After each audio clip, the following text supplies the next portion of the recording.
আমি কল্পনাও করতে পারিনি তেলে না ভেজে এই নাস্তাটি এত মুচমুচে আর খাস্তা হবে। আজকে আমি তোমাদের সঙ্গে একদমই নতুন আর সেই রকম দারুণ লোভনীয়, দারুণ সুস্বাদু একটা নাস্তা রেসিপি শেয়ার করব। আর তৈরি করা তো খুবই সহজ। আজকের এই নাস্তাটি তৈরি করার জন্য লাগবে ময়দা। পরিমাণ মতো ময়দা নিয়ে নিয়েছি, তোমরা চাইলে আটা দিয়েও বানিয়ে নিতে পারো। এবার দিয়ে দিচ্ছি সামান্য পরিমাণে নুন, আর তার সঙ্গে দিয়ে দিলাম 1 চামচ মতো তেল।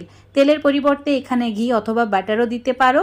এবার এর মধ্যে দিয়ে দিতে হবে একটা ছোট সাইজের ডিম।